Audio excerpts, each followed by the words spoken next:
Awesome. Thank you so much. Hello and welcome, everyone. My name is Zami Tinashe Hemingway, and I am the Capacity Building Assistance, or CEBA, Gender Affirming Project Manager with Denver Prevention Training Center. If everyone could please change their name to the first and last name that you registered under so that we can take attendance, that would be great.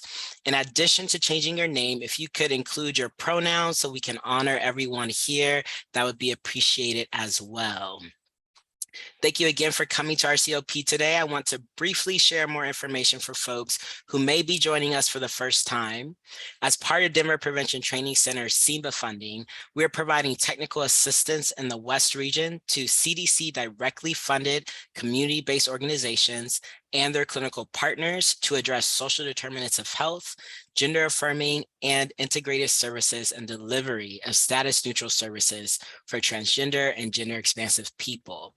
We work closely with 15 jurisdictions in the West to collaboratively provide services for transgender people in alignment with the Ending the HIV Epidemic initiative. If you are not a directly funded organization, we can and will be happy to provide TA support to you as well. Email me at zami.hemingway@dhha.org for additional information. We'll also place that in the chat box for all of you. Thank you again. And I want to turn it over to Nevaeh Anderson and Miss Jai Smith to begin our conversation on I Am the Body Beautiful, body positivity, and sexual health programming.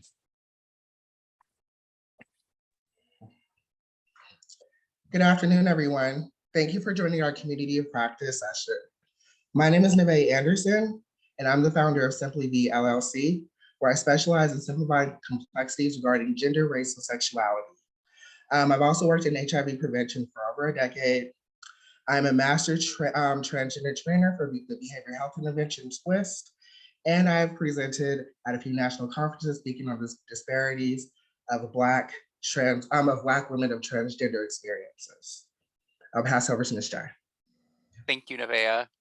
Hi, everyone. Thank you for joining our COP today. My name is Ms. Jai. I have a master's in public health, and I also provide capacity building and technical assistance for gender affirming care and inclusion.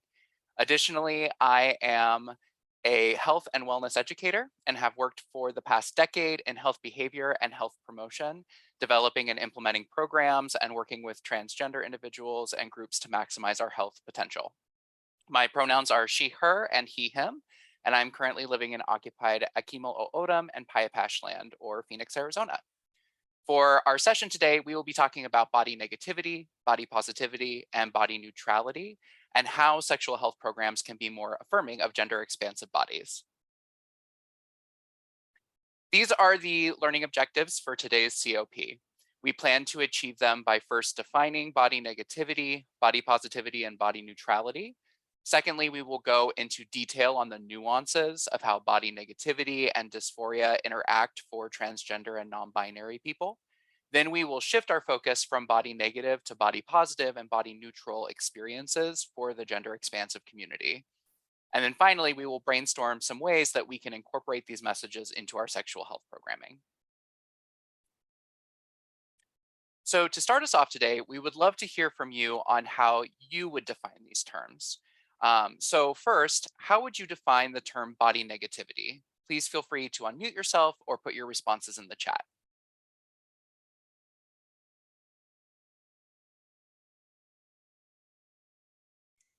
I think I would define it as maybe not necessarily seeing your body in a realistic light or only seeing like the worst parts of what you perceive, and just overall seeing it in a bad way.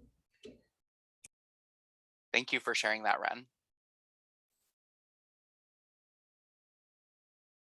Other folks, how you would define body negativity? I would say any type of internalized thought or jargon that's not uplifting to your body in totality, from head to toe. Thank you, Anita. Yes, from head to toe. Thank you for sharing those. Next, how would you define body positivity? So again, feel free to unmute yourself or you can put your response in the chat.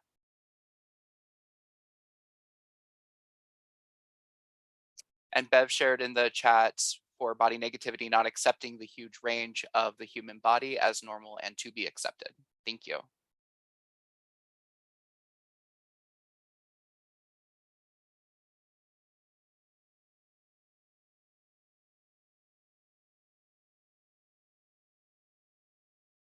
So Miranda says body positivity is inclusive. Thank you.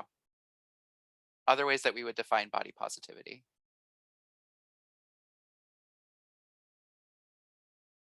Bev says celebrating the human form, all human forms. Thank you. And Brandon says an acceptance of your body. Thanks. Thanks everyone for those responses. And then finally, how would you define body neutrality? So again, feel free to unmute yourself or put your response in the chat. Or if this is the first time you've heard the phrase body neutrality, put a 1 in the chat.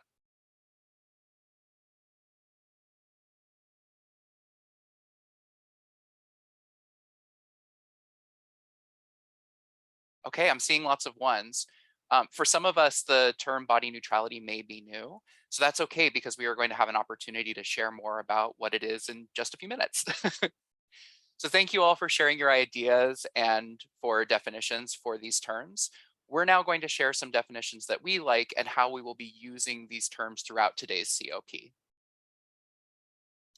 So first, we define body negativity as body negativity is what results from the social attitudes, norms, and expectations on what body size, shape, and appearances are deemed ideal, and the external pressures individuals experience to alter their bodies in unrealistic ways. We see body negativity in action when a person's body is given social value or is devalued based on predetermined unrealistic ideals of beauty. In our society, these ideals are rooted in European standards of beauty, such as being white, slim, tall, able-bodied, blonde-haired, blue-eyed, and hypermasculine or hyperfeminine based on your sex assigned at birth. Although very few folks actually fit into these beauty standards, we use them to make judgments as to who is desirable, attractive, sexually appealing, and who has worth and value. Because so few people have all of these characteristics, many end up on the outside of these beauty standards and are thus socially pushed out of representation and replaced by those who are deemed beautiful and worthy. We see this in how white cisgender people are centered in everything, especially marketing and media, while Black, Indigenous, and other people of color or BIPOC people, and transgender and non-binary or TGNB people are confined to marketing that is specifically for a targeted demographic. These beauty standards also leave out those who are living with disabilities or those who use mobility aids. When marketing does include BIPOC or TGNB people, they are often still trying to fit into these Eurocentric beauty expectations. So for example, there may be BIPOC people represented in marketing for programs serving cisgender men who have sex with cisgender men, but they are skinny, muscular, or have lighter skin. Or there may be TGNB people represented, but only white TGNB people. Further, Eurocentric expectations of beauty impact performance of gender-affirming surgery and what is deemed an acceptable feminization or masculinization of the body. So for example, during facial feminization surgery, the nose is sculpted to be narrower as opposed to wide, which is deemed a more feminine facial trait. So what examples of body negativity have we seen in sexual health programming or gender-affirming care services? Feel free to drop your response in the chat or unmute and share.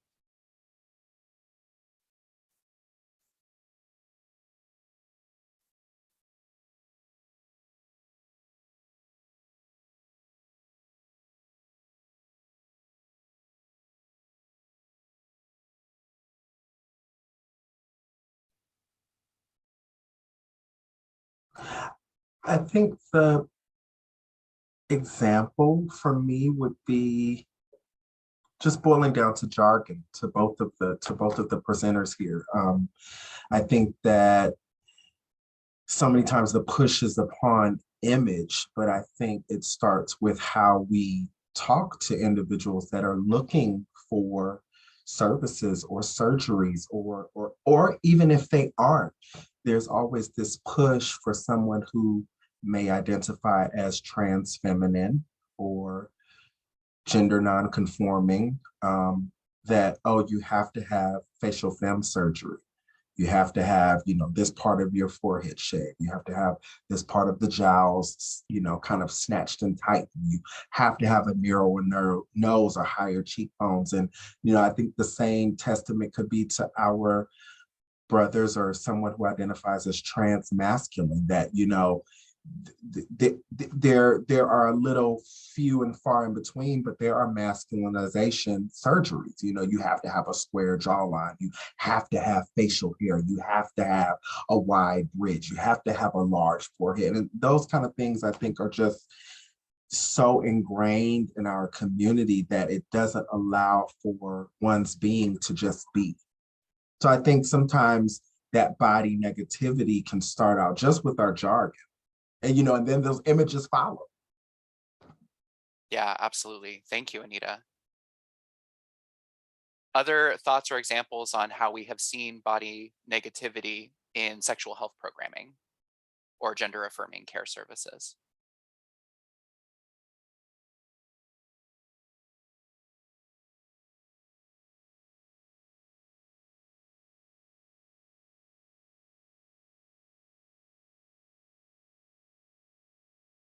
One of the things that that I think of, and actually I thought of this after sitting more with what you just shared, Anita, is how we then see images of who are deemed as acceptable trans people, or who are like this idealized trans person, right? And so when we think about the ways that we develop marketing materials for sexual health services, how there's this expectation that folks are high femme or high masculine or are going to like fit into this ideal body in order to be acceptable and put on marketing materials as well. Hey, Miss Jai. I hear you. I'm sorry, I don't mean to cut you. I hear you Go saying, ahead. Ms. Jai. And that's amazing that it kind of like the connection just came for me just there. Like, why isn't gender fluidity like talked about or accepted? Sexual fluidity is definitely accepted and talked about like on a very high level, in my opinion. So when can we start having these conversations or inviting people to the table and be like, hey, however you identify in your body or your persona or your identity is, sometimes the lines can be blurred. Sometimes someone may not be on either end of the spectrum. They might be right in the middle where there's a very fine line, if you will. So I mean, why can't we, start normalizing those kinds of conversations with how someone or how anyone will see their body? Mm-hmm.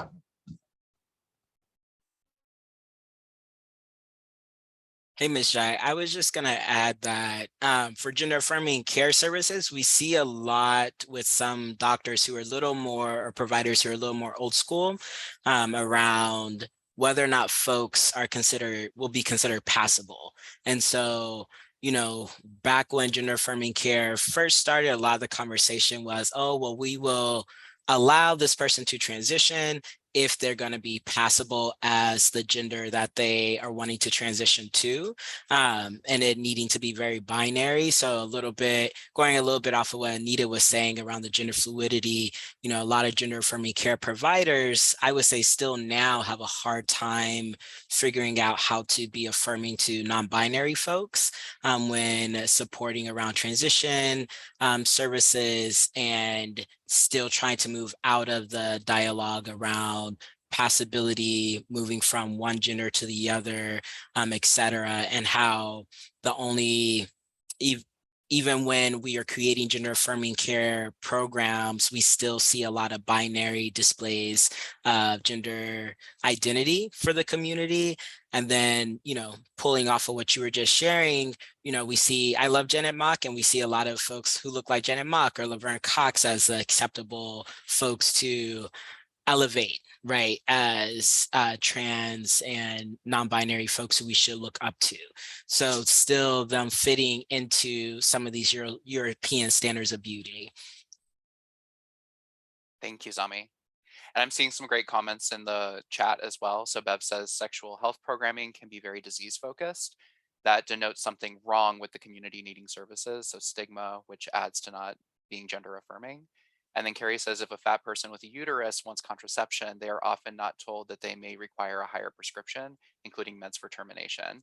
Yeah, so we're treating folks differently, or we're not treating the needs of the person based off of the way that we feel about their body or what we understand their body to be. Thank you, everyone. So for body positivity, we use this definition. Body positivity refers to the movement to love our bodies, regardless of size, shape, skin, tone, gender, and physical abilities, while also challenging socially constructed Eurocentric beauty standards. Body positivity initiatives actively try to push back against expectations of what an ideal body and beauty is, while promoting a narrative that loving our own bodies will dismantle value judgments about our bodies. Although the movement is based in loving our bodies, since we are still existing within a society that values and prioritizes Eurocentric beauty standards, we find that body positivity messages often center the voices of those who fit the most characteristics of those standards, namely the voices of white cisgender people. Additionally, TGNB people's desire to affirm our identity through surgical and hormonal transition is sometimes perceived as hating our bodies and seen as at odds with the body positivity movement. So similar to the last one, what examples can you think of body positivity that we have seen in sexual health programs or gender affirming care services? Feel free to drop your response in the chat or unmute to share.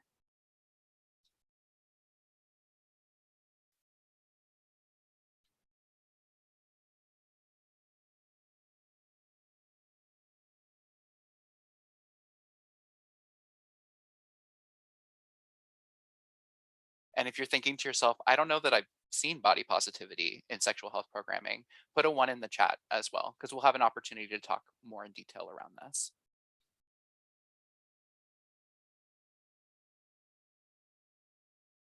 All right, thank you all. I'm seeing some ones coming in, so I'm gonna go ahead and move forward for us. And we're gonna talk a little bit about body neutrality now. So in comparison to body positivity, which urges people to love their bodies no matter what they look like, body neutrality focuses on what your body does rather than what it looks like.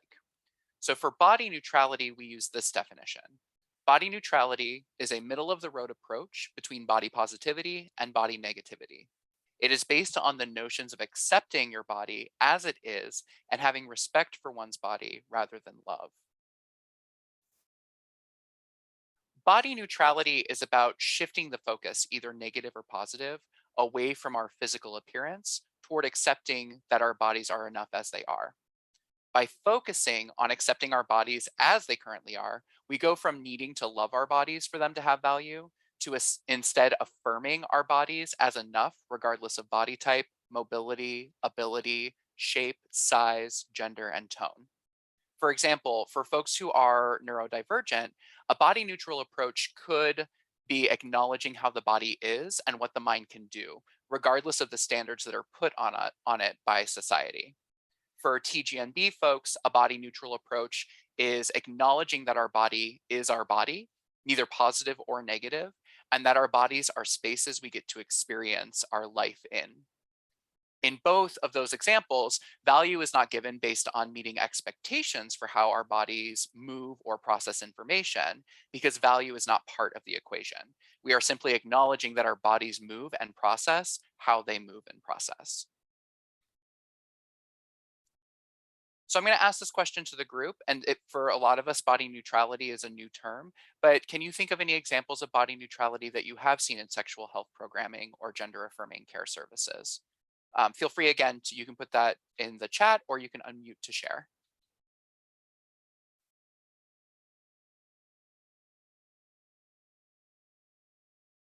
And again, if you're kind of like racking your brain and you're like, I don't know if I've actually seen any examples of body neutrality, go ahead and put a 1 in the chat. And that way I know we can move forward and we'll share some of those examples later in the presentation.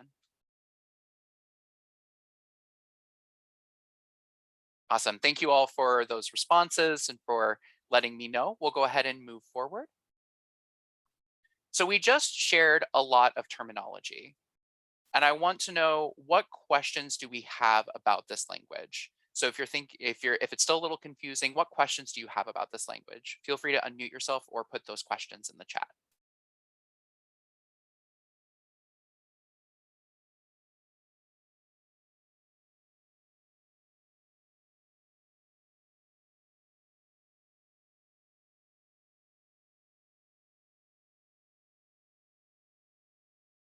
And if you're like, I'm good to go, the terminology makes sense, if you can just put all good in the chat.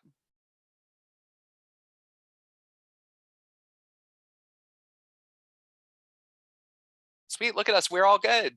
That's wonderful.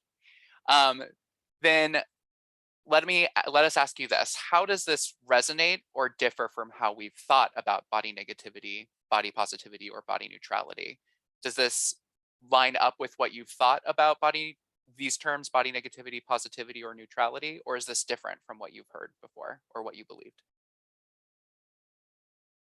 And feel free to, again, unmute, or you can put your thoughts in the chat around it.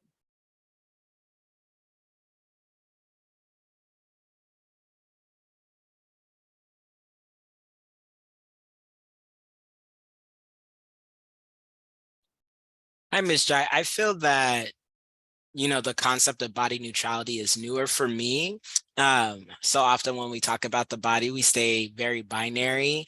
And so thinking about and wanting to explore what body neutrality can be like for not just trans and non-binary folks, but for many of us, and how that can even support or shift the way that we provide sexual health programming, gender affirming care services. So I'm more interested or excited to hear a little bit more about it, to see how it applies. And that is just a new concept, so I'm sitting with it a little bit more. Awesome, thank you for sharing that, Sami. Other thoughts about this language? Yeah, I think to echo that, body neutrality is definitely a newer concept, just because like when we have like promotional material and things like that, like it's supposed to invoke something like, and I guess neutrality could potentially be that like when an organization creates some sort of promotional material, that's when a person kind of like looks at the promotion material, can almost be like, yeah, those are really great services, but I don't think they're for me because the people on the promotional material don't really look like me. Yeah, absolutely. And we'll have an opportunity to expand on how body neutrality specifically relates to sexual health programming and what we can do to shift from this body negativity to body positivity and body neutrality. So thank you all so much for sharing your thoughts throughout this section. I'm going to go ahead and pass it back over to my colleague Nevaeh to discuss body negativity in more detail. Thank you, Ms. Jai. So as we mentioned, body negativity gives beauty and social value or devalue based on predetermined and unrealistic ideas of beauty. Often this may appear as sizeism, body shaming, and body policing, resulting in body dysmorphia and triggering gender dysphoria among some transgender and non-binary individuals. In this section, we will explore these themes, how it affects transgender and non-binary individuals, and how it impacts sexual health programming, as well as gender affirming services. Before we move forward, however, we need to define a few terms that we will continue to use throughout this section. So let's review some definitions to ensure that we all have common language, yes? The first one is sizeism. Sizeism is the prejudice or discrimination on the grounds of a person's size or weight. Body shaming is the action or practice of humiliating someone by making mocking or critical comments about their size or shape. Body policing is the informal practice of policing one's physical appearance because it does not confirm the social norms, nor is deemed appropriate for a particular setting. Gender dysphoria is a sense of unease that a person may have because of a mismatch between one's biological sex as well as gender identity. And body dysmorphia is a mental health condition where someone can't stop thinking about one or more perceived defects or flaws in one's appearance. Next slide. So first, when we start the conversation about body negativity and dysphoria, let's start it with an examination of the media. Now that we've established what we would establish as a definition of sizeism, let's go a little bit more deeper. Throughout the media, we've encountered many images and messages that tell us that we all will have the perfect life if we have acceptable and desirable body types. That body type is usually skinny, white, lanky, or petite for women, and slim, athletic, tall, built for men. However, what people fail to acknowledge is the deep negative psychological impact this messaging has and how it contributes to an increase in disordered eating patterns, depression, anxiety, low self-esteem, as well as low self-worth. In Quimby's article, Feeling at Home in My Fat Body, they go on to say, for me, this discomfort in my body didn't make me realize I was trans. As a fat person, I'd internalized that I should be disgusted by my body. The idea that I could ever feel comfortable in my skin was laughable to me. It was not pain that made me realize that I was trans, but joy. The first time I tried on a skirt was revolutionary.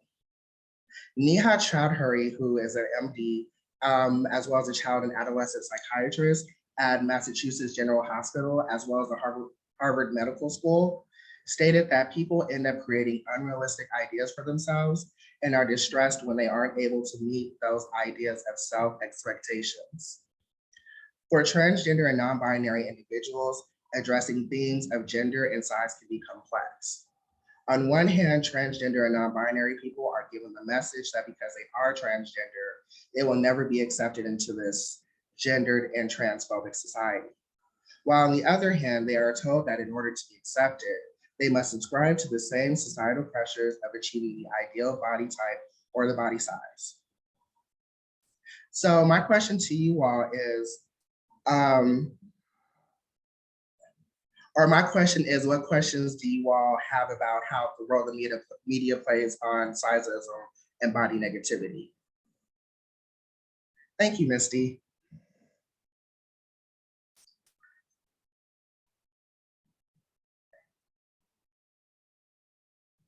And if y'all don't have any questions, just put one in the chat and continue to learn a little bit more.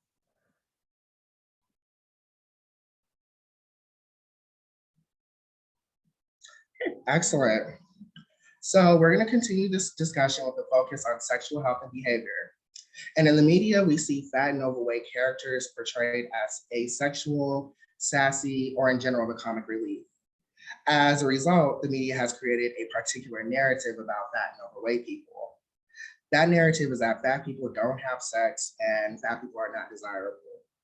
Society upholds this idea through lack of representation, who by definition would be considered either being above the desired normal weight or someone who is grossly fat or obese. When someone is considered overweight or obese, it's usually based on the body mass index, which is a chart used by health professionals and what society deems to be normal weight. We'll continue to explore the BMI charts and its impact throughout the presentation, so I encourage you to keep these examples and definitions in mind. The BMI chart was created in the 1800s by a Belgian scientist, Lebrun Adolphe Jacques Quetelet, and the BMI was intended as a quick and easy way to measure the degrees of obesity of the general population to assist with allocating resources from the government. The problem with that is that it does not accurately reflect actual body fat on an individual, yet we still use it as a standard of practice to define quote unquote healthy weight. And as a result, this message that fat and overweight people are not sexually attractive or desirable is constantly told to us via marketing, media, and community outreach strategies. Aubrey Gordon chronicles her dating experience in the article called Such a Pretty Face. Although she was in a committed relationship with her partner, where her partner was loving and affirming and they planned their lives together, after she graduated from college, she couldn't imagine that life for her because she felt like the life and the love she was receiving was reserved for someone that was prettier, easier, cooler, and thinner. And this wasn't because of lack of self-love or self-esteem that she's finding. It was because she's never seen a larger body woman be loved whether it is in her real life or in the media. And similar to Gordon's experience of not seeing herself represented in loving ways, the transgender and non-binary community also experience a general lack in representation. And when we do see ourselves portrayed, we seldomly see fat or larger body transgender or non-binary individuals represented, unless we're doing it ourselves. Sexual health programming are unknowingly perpetuating sizist beliefs and attitudes in their advertising as well as their messaging. The absence of larger body transgender and non-binary individuals send a clear message rooted in sizism. We don't think the larger bodies are having sex. However, Jaden Fields, a transmasculine activist with a background in sexual health programming, as well as the co-founder of Mirror Memoirs, an oral history project that has centered the survivors of child and adult sexual abuse amongst gender and sexual diverse people of color. What Fields do is to utilize his social media like Instagram and Facebook to promote body positivity, as well as femininity, showing that all bodies exist and all bodies are desirable. Fields not only utilizes social media for representation, but also brings attention to the harm that European standards of beauty, the BMI, and sizeism has in the community. Fields participated as a core member and a support group founder of Trans Folks Fighting Eating Disorders, or TFED, where he raises awareness on how eating disorders disproportionately affects transgender and non-binary individuals, and how the community engages in disordered eating to cope with trauma. Like Fields, there are several activists that are taking control of the narrative when it comes to weight and size, reminding everyone that fat isn't a bad word. And when we also see Fields and other activists embracing their size by also using more affirming terms like thick, curvy, fluffy, et cetera, this is just a few ways that people are combating the messages and the negative images of overweight and fat people. One example is the podcast Black Fact Films, led by two Black, fat, queer, and femme-identified non-binary individuals. This podcast covers a variety of topics regarding sizism, gender, and design, and even has a more recent episode called Anybody is a Good Body. This podcast, Fields' work, and several others are not only changing the dialogue about what the ideal body is, but the conversation and the message of empowerment coming full circle due to the demands that media is inclusive to all bodies, which also include the fat ones. So, where are the quotes and size about sizes and its impacts?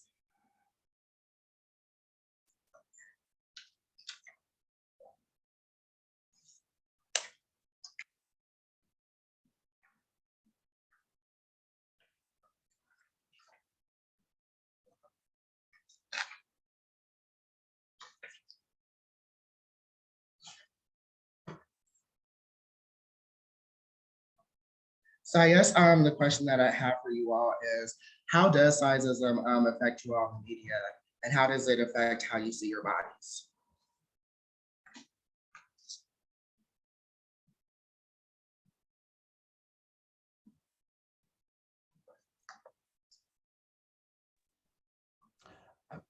Nevaeh, how can I put this? I really want to be sensitive to this. I've noticed, especially like on the big screen, Tinseltown, when there is a plus size feminine character or female character, the focal point is almost taken away from the body. Like she has to be extremely beautiful in the face. If everybody on the line can kind of catch my drift, it's like, if there's this beautiful face and this beautiful makeup application, everybody's pretty much enamored with the face. It kind of detracts from the size of the body. So that for me doesn't really seem like body positivity, because we're not, it's almost like kind of like a given. It's like the elephant in the room. We know this person is curvy or plus size, but because she has a beautiful face, or because the makeup artist like really went to work on her mug, we're focused on this. And so it's almost taking light away from this person having a curvy figure, if you will. So I think that for me kind of like stands out right now. Like even when I start thinking of people that are in the industry, whether it's plus size, curvy modeling or curvy actresses, you know, big screen or television, majority of them, it's all about this from the neck up. And that almost is the distraction or the detour from looking from the neck down. That's just my opinion. Right. And it kind of goes back into this thing of like, you know, you're cute for, you have a pretty face for a big girl. Yes. Right. Yes. Very that. Yeah. And then we also have also sexual fat people. Oh, okay. We have a couple of, thank you, Anita, by the way. So I see a couple of comments. The first one, Carrie Hankins says, also, sexual fat people is hysterical, blah. I usually see that even curvy models have to be a certain type of curvy. Absolutely.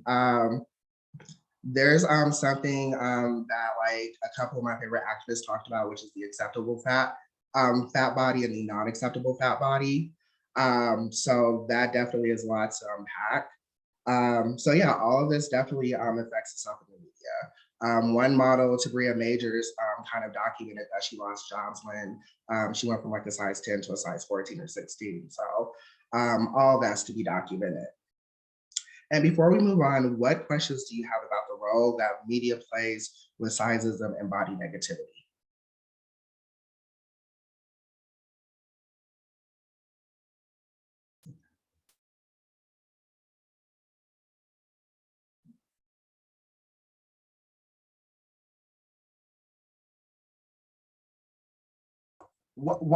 Okay, so my question for media would be, why are certain curvy entities kind of like fetishized or made the token person?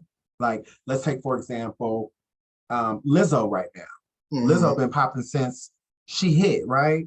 Right. But why is she created to be this tokenized, curvy persona or image out there? And sometimes for me, the tokenization, if that's a word, sometimes even kind of makes her the butt end of jokes or memes or like, excuse my language, stupid shit, in my opinion. You know, why isn't she held in this high esteem or this high regard as someone who's a size 8 and below is held to this caliber in media? Or, you know, they're constantly landing all of the magazine covers, or they're on the front rows at like all of the fashion weeks worldwide. Like, where does not having that same juxtaposition for someone like her kind of be, you know, put to the background, or she's, like I said, or she's made the butt end of a meme? That would be my question for media. Right. And even though I can't necessarily, like, I don't know the exact theories, I think a lot of it, unfortunately, when it comes to, you know, larger bodies or fat bodies or big bodies or curvy bodies, it's, you kind of get the same sensationalism as you would get with gender and sexual diverse individuals, especially gender diverse individuals, right? We're expected to, there's almost supposed to be a sense of shame. So when you have somebody who's inauthentic or who's authentically loving themselves unapologetically, unfortunately, a lot of people don't know how to take that. And I think that's kind of what you see, like Liz, you know, the Lizzos and, you know, other bigger folks, you know, who are really loving themselves.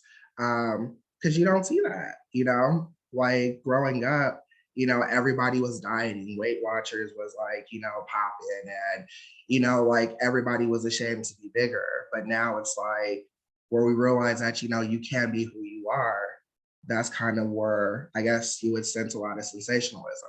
And as well as like Lizzo, like a lot of people wouldn't expect like a bigger person to really have like a two-piece or whatever. So it's yeah, so it's definitely just like the shock of it all. And you know, when something's shocking, folks unfortunately have to sensationalize it. And why does it have to be so shocking when it's like one of us, when it's a curvy, why does it have to be so shocking? Because they're showing body positivity to themselves? Why does that have to be a shock factor? Why can't it just be, wow, like this is amazing, or wow, this is incredible, or wow, let's do an article or do a docuseries on you showing body positivity to yourself? Like, why does it have to be such a shock that someone curvy is outspoken or daring or wants to wear a 2-piece or a 3 or whatever, you know, like, why? I hear you on that. I definitely do. Ty? Yeah, I think this is a lovely conversation. I'm just a little bit older than some people, but I remember we didn't even really have words to describe people whose bodies weren't the traditional 36, 24, 36, or the regular 32 waist. I remember like when Nell Carter was on Give Me a Break, they would always put her in these dresses that were very unappealing. They just felt, for lack of a better word, like a tent. And therefore, showing a big body was not done unless the big body was doing the following things: cooking, cleaning, or singing. If the big body was doing one of the Holy Trinity, then they could be shown. But if they weren't doing any of the Holy Trinity, then they were hid behind couches. They had a walk on and walk off.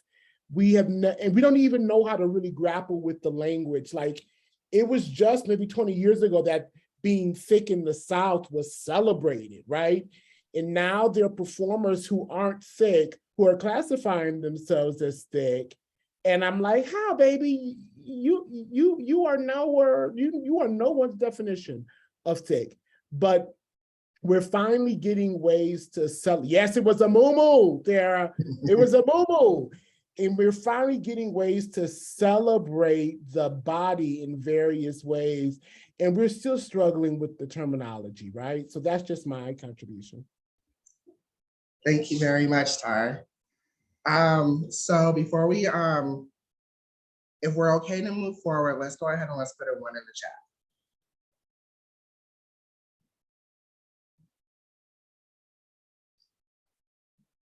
Okay, excellent. Let's go ahead and move forward.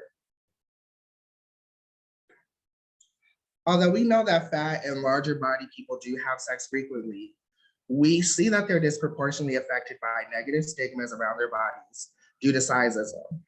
As a result of this bias, sexual health and sexual risks are often ignored by the medical provider, and instead the provider focuses on why they believe the fat or the overweight person is unable to engage in sexual activity. For example, the provider may focus on decreased libido, erectile dysfunction, lack of energy, and difficulties climaxing. However, mental health is rarely talked about when it comes to lack of performance. Lack of sexual activities amongst larger body individuals tend to be due to poor self-esteem, which stems from societal stigma. Although the media portrays fat people as asexual, and some providers approach discussions of sexual health with larger body people as though they have to fix them, we're seeing more people combating this idea in the media and programming. For example, Savannah Wingo's article, Fat People Do Have Sex, not only debunks the major myths about sexuality amongst overweight and fat people, but she also acknowledges that because many people don't know what life is like as a bigger person, there are assumptions that are made that can range from harmless to dangerously inaccurate. So I just shared a lot of information, and I want to pause here to ask you all a 2-part question. The first one, in what ways has the media influenced your perception of sex and fat people?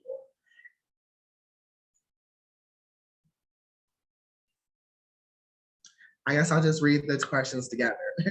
So the first question is, what ways has the media influenced your perception of sex and fat people, and how has this impacted sexual health programming in your area? And you can either place it in the chat, or if you feel comfortable enough, you can unmute your microphone.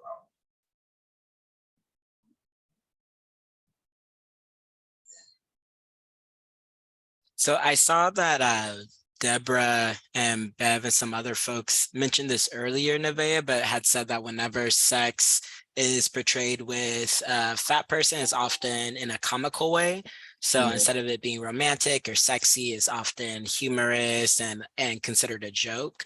So I think that's one of the ways that we see it in the media, sex being portrayed. And then, you know, for me, the only time I see fat bodies in sexual health programming is when we're looking at different subcultures in the LGBTQ community. And so if we're looking at the bears or some of the leather communities and different kink communities, then I see it portrayed, but not outside of a specific subgroup. Absolutely.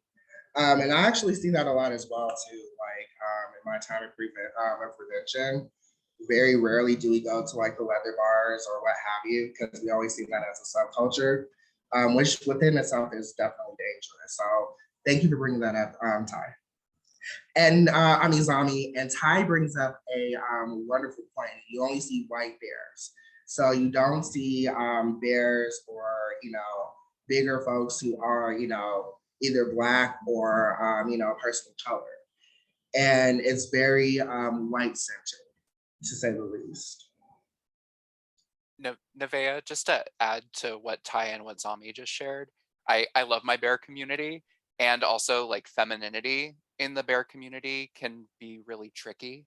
And there really isn't a lot of space for me as I was exploring my own gender identity. There wasn't a lot of space for me to develop community with heavier set folks or folks who reflected me without having to fit into this expectation of being masculine as well. So it like played in, like, if I wanted to be somewhere where I felt good in my body, I still felt uncomfortable because my gender identity and expression weren't matching what was expected of me.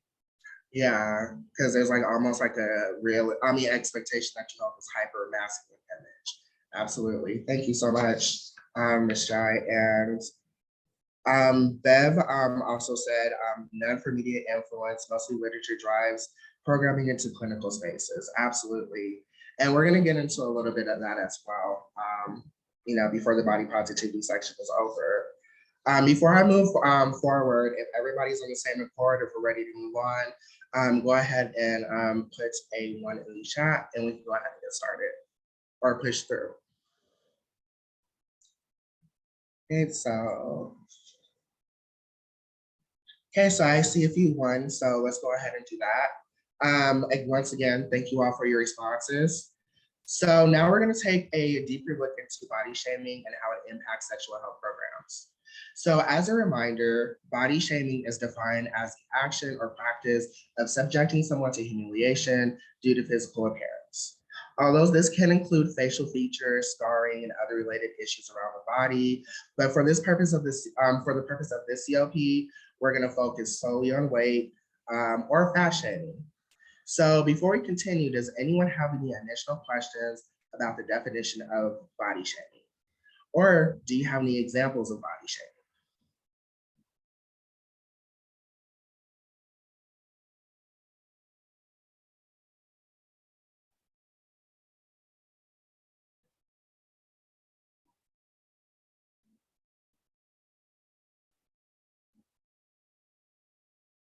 Well, I feel like an example is body shaming is Lizzo at the same time. So a lot of people uplift Lizzo, and whenever Lizzo, and there's also a lot of folks who criticize Lizzo. So although a lot of people say, oh, she's so great, we love how much she loves her body. I just remember when Lizzo was doing a juice cleanse after partying and she said she wanted to just detox, so many people were shaming her around the fact that she was caring for her body in a different way. And then even when she is on her Instagram or social media doing her thing, just living her life, people do the same thing. So I would want to say Lizzo, a lot of people body shame Lizzo. Also, on the other hand, in some folks who are very thin or skinny, you see a lot of those same things around like eat a sandwich and things along those lines as examples of body shaming. Thank you. Thank you, Zami. I think that's very insightful. And actually, Ty mentioned something that I was going to piggyback on, which is Ari Spears kind of body shaming Lizzo, saying that he can get past her music because she looks like the poop emoji. So that's a strong, example of body shaming, but unfortunately, it's a common one, especially culturally speaking. Like where in some cultures, if you're too big, they'll encourage you to stop eating. Being down here in the South, it's like, if you're skinny, they're gonna assume something's wrong with you, and they're gonna, put more food on your plate or whatever. So culturally, like it definitely depends. And it's funny how you kind of see, those things, it's kind of funny how you see those things play out in your eyes, especially being from Denver to Atlanta. So thank you. And Bev also said this is true for some African communities as well. Absolutely. I think like, weight kind of differs, it varies, or at least the idea of weight. So thank you for bringing that up. So one of the many ways that individuals can experience body shaming is through the body mass index, or BMI for short. And we talked about this, but I'm going to go ahead and refresh your memory a little bit. The BMI chart was created in the 1800s by a Bulgarian scientist, Lambert Adolphe Jacques Quetelet. The BMI was intended as a quick and easy way to measure the degrees of obesity of the general population to assist with allocating resources from the government. So once again, it's important to note that Quetelet was not only not a physician, he was a mathematician, and it was not designed to do so in the first place. What it also negates is bone density and muscle, which is heavier than fat. Based on BMI, there are individuals who are labeled obese or overweight, and ironically, they're neither. For example, many surgeons go by the BMI chart to see who's a good candidate for a variety of surgeries. And the BMI is just how overweight an individual is, as a factor that could prevent many transgender and non-binary individuals from gender-affirming surgeries.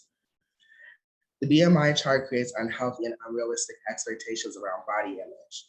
The reliance of health professionals on the BMI can lead to making comments about body types and appearance, and this reliance can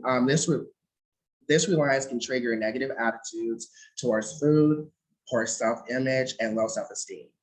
Additionally, an obsession with the BMI can lead to eating disorders and extreme diets to achieve the ideal, perfect, desirable, and acceptable body type, BMI, and weight. So let's talk fitness, for example. Currently, being fit means being thin or muscular, and society has perceived an image of what an athletic body should look like. Michelle May, the author of Eat What You Love, Love What You Eat, says because of this bias, weight is so prevalent that it's really been unquestioned. And I think it's a concept of thin equals healthy and fat equals unhealthy is simply untrue. Aside from the ideologically of being thin equals being healthy, there are negative stereotypes that often affect larger body individuals. Some stereotypes might include the idea that larger body individuals are lazy, they lack proper hygiene, they cannot control their eating habits, and they have a total control over their body and how it looks, whether it is on social media or in film or on television. There are certain stereotypes that our society believes regarding larger body individuals. These stereotypes about larger body people can have a tremendous impact on transgender and non-binary people experiencing gender dysphoria, but some experiencing body dysmorphia as well. As previously mentioned, gender dysphoria is defined as a sense of disconnect from one's gender identity from the sex assigned at birth. Living with gender dysphoria can lead to feelings of depression, shame, and anxiety from transgender and non-binary community members. For folks who are not familiar with the term body dysmorphia, it is an anxiety disorder that causes an individual to suffer from the preoccupation of a perceived flaw in their outer appearance, which can result in a distorted view of their own body. We would also like to note that body dysmorphia and gender dysphoria amongst transgender or non-binary individuals might experience both at the same time because they can and often do coexist. Transgender and non-binary individuals might experience discomfort in their bodies solely due to gender identity and barriers to expression. There can also be feelings of distress because of body size and shape. Therefore, when a transgender or non-binary individual is experiencing gender dysphoria and body dysmorphia, they need to be addressed at the same time.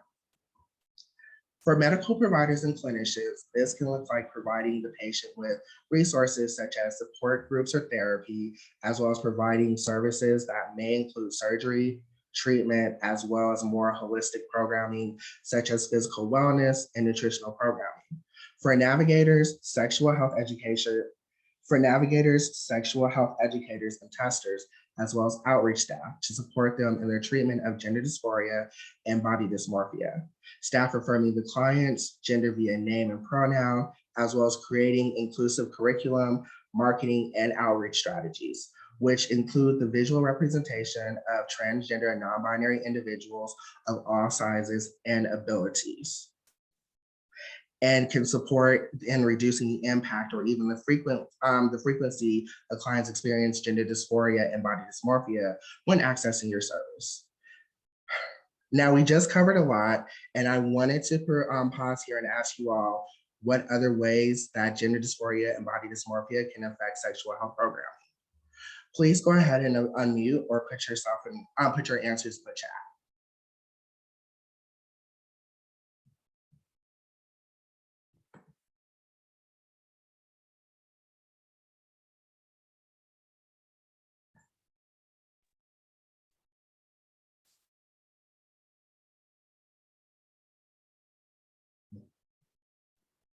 There may be some individuals that feel like, excuse me, because they're experiencing dysmorphia, that prevention isn't for them. And that could entail kind of push someone into unsafe behaviors when it pertains to like sex, or not even wanting to ask questions about safer sex, or if there is a such thing as safer sex for someone who's like experiencing body dysmorphia or gender dysmorphia. You know, some people may just kind of be like tossed to the wind with their questions because they're feeling like there isn't a space for them to be able to ask or come to the table and like kind of lay down these foundational kind of like roots or questions that are like burning in them, but you know, for fear like they're going to be turned away, or there is no space for, you know, someone who's kind of going through the dysmorphia. If that kind of makes sense. No, it makes a lot of sense. Yeah. Definitely. Thank you for chiming in. I would also just add for trans men or trans mass folks who are bi or gay, a lot of studies have shown that they will engage in more what we would consider more risky sexual behavior as a way to actually affirm their gender identity, and so are less likely to use condoms with some of their cis male partners, and may be a little less likely to go on PrEP. And so, you know, gender dysphoria influences even at times how we will engage sexually because we want to be affirmed, or at least that's what some of the studies have shown as a way to affirm, is to engage in some of these more riskier behaviors. Thank you. And Ms. Jai also adds, there could be assumptions of someone is having sex or that they don't enjoy sex because they experience gender dysphoria, and therefore assessments of or sexual health care are ignored. Ooh, excuse me. So yes, that's actually a really big one. For me, I had to do a little dismantling around that myself. You know, especially looking at folks who were larger than me. There was one time, like, you know, a few years back where somebody got tested and, you know, they lived, long story short. And I was kind of like looking in disbelief because I'm like, well, you don't have sex, right? And I think that's kind of something that's like kind of subconsciously like, you know, imprinted in our brain, because whenever we think of like sexual risk or whatever, we're thinking of the young, the quote unquote conventionally attractive, et cetera, that, you know, will have these high, you know, risk categories. And it really can be anybody regardless of size. So that was something I had to check myself on. So yes, thank you all for participating. If we're good, let's go ahead and put a 1 in the chat so that way we can go ahead and push through. Okay, excellent. So for that discussion, I definitely appreciate you all.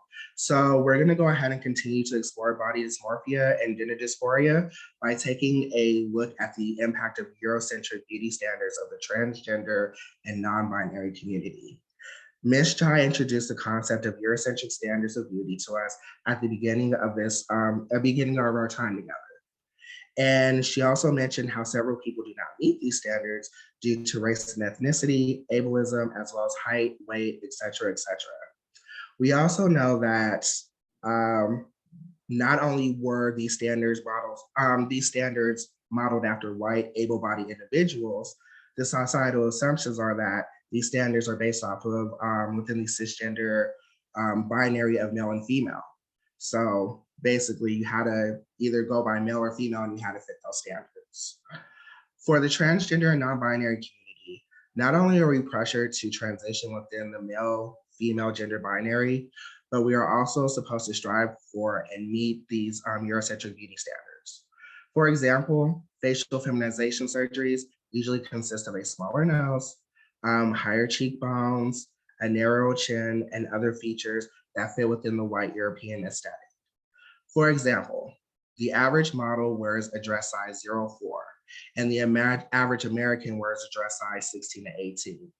As a result, we see that average American person does not meet the Eurocentric standards of beauty. In fact, what is deemed as conventionally attractive and pushed as the acceptable norm is unachievable by most and often changes over time. In the 1950s, although women were still thin, it was okay to be a bit curvier. Twiggy introduced the petite, thin look during the model era of the 1960s, stating that her look was a look that needed to be achieved in order to be beautiful. Later on, we were introduced to what was referred to as heroin chic body type back in the 90s, which was the heroin chic body type, or the skinny with large fake breast look. And then we have the thick with the thigh gap body. And most recently, we have the BBL bodies, or if you're not familiar with BBLs, Brazilian butt lifts. For masculine and male identified folks, they have to struggle with being either too thin or being too muscular or not being tall enough to be deemed attractive. And knowing that this is the standard for cisgender people, we must ask ourselves, where do transgender and non-binary folks fit in the conversations of beauty standards? Transgender and non-binary individuals are not only judged based on their ability to fit in to a cis-normative world, we are also judged in our physical attractiveness in comparison to cis-normative beauty standards.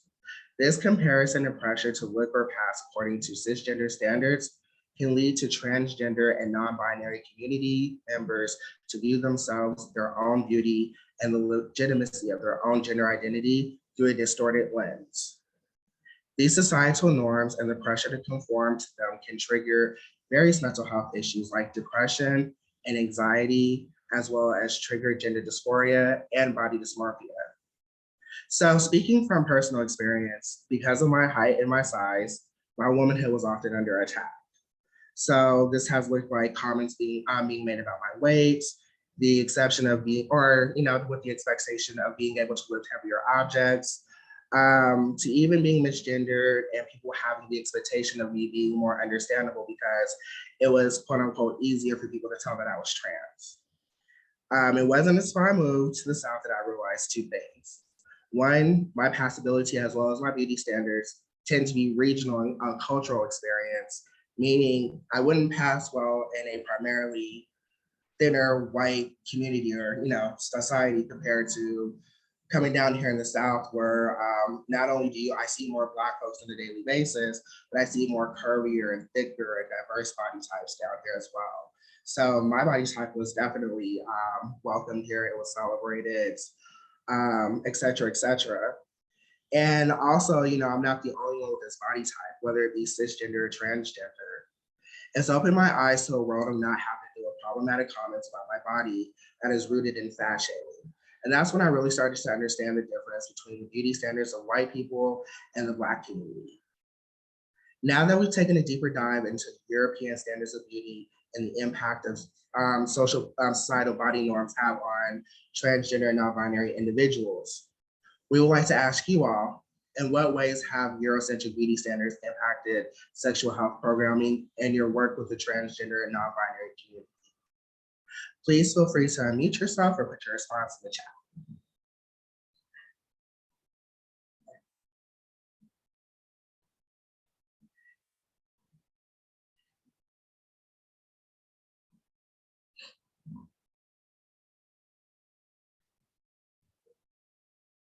And if you weren't aware of this, you can also mention that as well too, because I think when we do talk about sexual health program, we don't realize how Eurocentric beauty standards flow into that.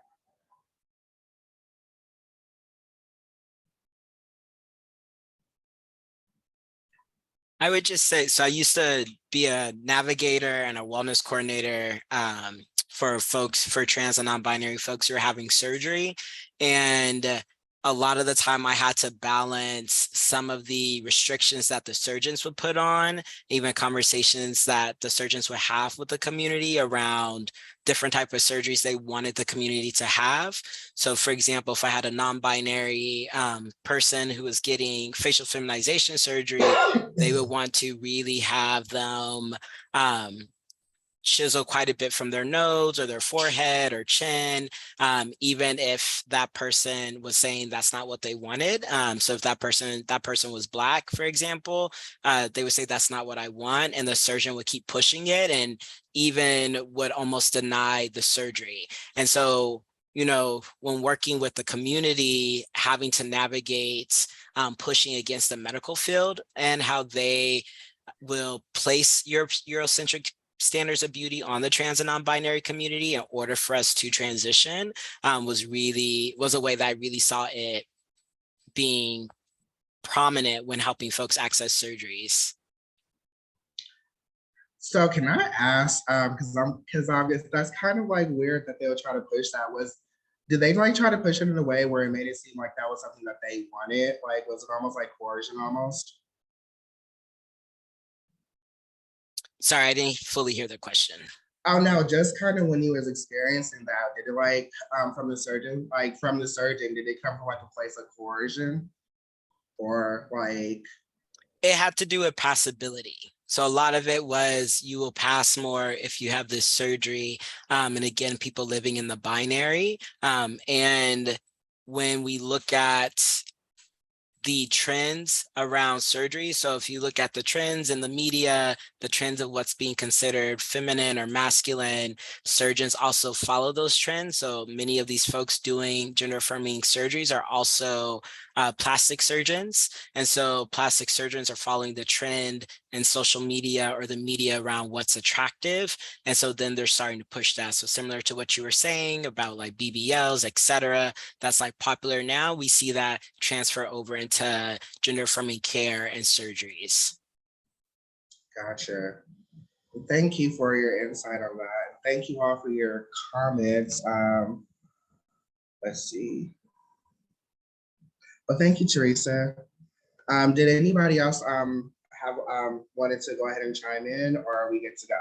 We're good to go. Go ahead and place someone in the chat box. I don't want to make it sound like I'm putting like a bid whist or a spades tournament, like an us versus them thing, but the look of yesteryear of like women of trans experience, like those of us on the line who may used to be a part of ballroom culture, or I used to be a ball walker, you know, years back. I started walking balls and traveling back in 99, 2000.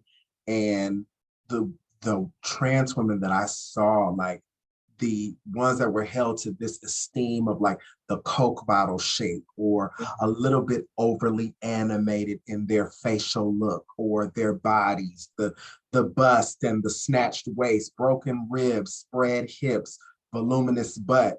It's like our community was so vilified in yesteryear, but this is almost the token look that some cisgendered women or some surgeons, the look that they're pushing. A lot of my girlfriends, we look at these looks and we say, this is the look of one of the quote unquote the girls. And so I think that's a conversation that really goes unsaid when we start thinking about what images are put out there through media and what's this token standard was once a look. The foundation comes from our community. The look was personified and a beacon of light was shown from our community, which was so vilified. Even sometimes now when we start looking at trans women of color that are murdered all over the globe, this aesthetic that's being pushed in cisgender world or binary world came from our community. Mhm. That's an unsaid conversation right there in itself that we can go a whole nother 2 hours with, but Right. we still have to acknowledge the people that came before us that put their lives on the line, had all type of slurs and physicalities thrown at them, Absolutely. demonizing them. Like we really have to like put light on that. Definitely. Absolutely. And I think like this would be a perfect, we also have to put the light that, a lot of Black trans women risk their lives to go through underground surgeries just to achieve that Eurosexual beauty look. And I do thank you again, Anita. At this point, I'm going to go ahead and pass it over to my colleague, Ms. Jai, and we're going to go ahead and wrap this on up. Awesome. Thank you so much, Nevaeh. And thank you everyone for the detail and how much we're talking about this, because so clearly, so infrequently are we able to talk about this in this space. I want to be mindful of our time. So we're about 15 minutes over right now. We are going to go for another 15 minutes, but we won't be able to discuss in detail body positivity and body neutrality. So I just kind of wanted to get a temperature check from the room. If you're more interested in body positivity, if you want to put a 1, or if you're more interested in body neutrality, if you want to put a 2. And then that way I can make sure that you're getting some of the information that you're hoping to get. All right, seeing lots of 2s. So we're going to go ahead and jump ahead. Let me just move.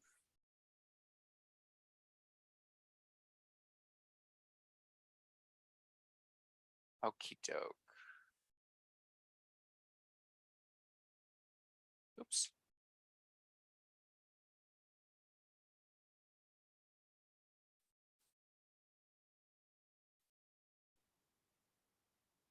There's a question about the recording being available afterwards. Sami, could you speak to that? Yes, hey, Anita, we will send out the recording within a week. Slides are not available, but we do the recordings. Awesome, thank you. So body neutrality is accepting our body for its functions and how those functions sustain us. These can be physical functions like being able to run, move, hold a utensil, or hear. They can be automatic functions like the ability to heal, to digest, to fight off infection, or to breathe. Or they may be cognitive functions like problem solving, having a vivid imagination, or being creative. And these functions can look different for every person. So body neutrality is inclusive to all bodies' abilities. So whether we use mobility aids because movement is difficult or is more difficult, or our cognition takes more time, or sleep is difficult because of chronic pain, we can still regard our body in a neutral way. Recognizing and appreciating our functions as they currently are prevents comparison to another person's ability to function and instead refocuses on how our own bodies continue to provide for us in a way that sustains us. Body neutrality is also seeing our bodies as changing across our lifespan. So acknowledging and appreciating how our bodies have changed and how we are able to relate to them as they are changing. So there's a video that we didn't get a chance to watch by a speaker named Charlie the Prophet. So Misty, if you have the ability to add the link into the chat for the Charlie the Prophet video. This speaker talks about their experiences in gender transition and approaching their body in a body neutral way while experiencing that transition and the changes that were happening to their body. And so as they mentioned in this video, our bodies are going to be different as we age as well. And when we approach our bodies with the expectation that things will change as we age, or we lean into the experience of our bodies changing, we reduce misperception that our bodies changing is a bad thing. And then finally, body neutrality meshes well with sexual health programming. So by framing sexual health as a combination of functions, accepting the functions as they are, and with the expectation that they will change across the lifetime, we can get a richer picture of what folks are experiencing on a daily basis and what sexual health information may be the most helpful for them. For example, if a sexual health assessment asks about sexual risk, while also asking if the individual has experienced any changes of sexual functioning, we are able to provide better sexual health options to improve sexual health outcomes. So we're going to be practicing some body neutral self-appreciation. And I think that we do have the time for it right now. I think it would be helpful for us to embody this a little bit so it becomes clear to us what body neutrality means. So feel free to close your eyes. You can turn off your camera. You can mute your microphone. And I'm going to keep my camera on for this portion. But sit where you're sitting, go ahead and rest your hands, take a deep breath, close your eyes. And I want you to take a minute and think about your body. Think about the way it functions and how it sustains and supports you. Think about how it gets you through your everyday and how it has supported you throughout your lifetime.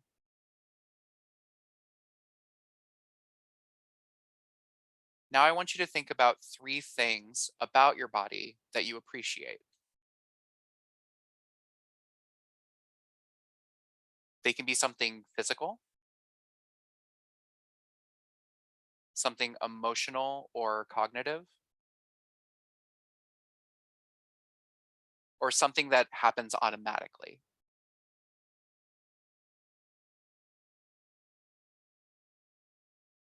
I want you to take another deep breath and come back to our group.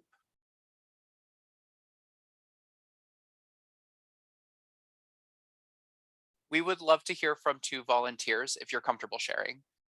What are the 3 things that you appreciate about your body? Please feel free to raise your hand.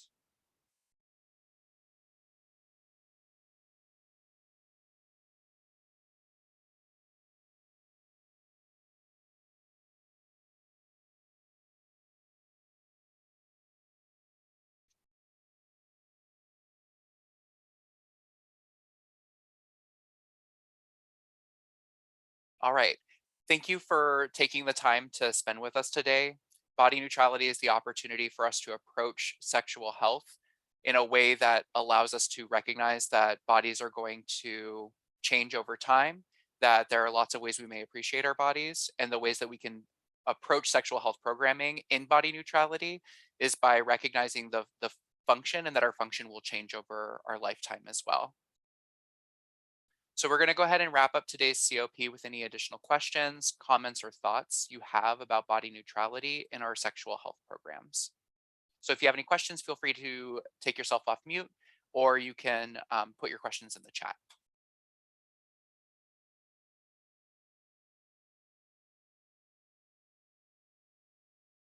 Thank you, Carla, for being here. Thank you, Bev. I'm glad you liked the activity, or you love the activity.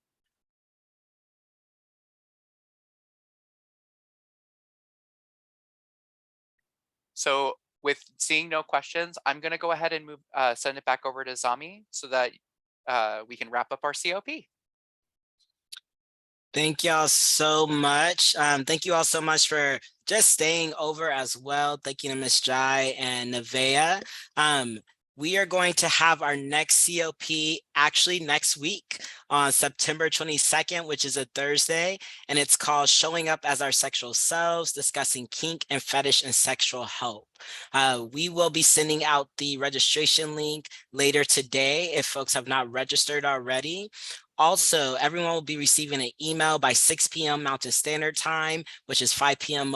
for most of you all, with a link to a survey. Please complete the survey and let us know what you loved about today's session and ways we can improve. We love, love, love your feedback. And for TA requests, remember to contact me at zami.hemingway@dhha.org or do a request through CTS. Thank you all so much, and we will see you all next week.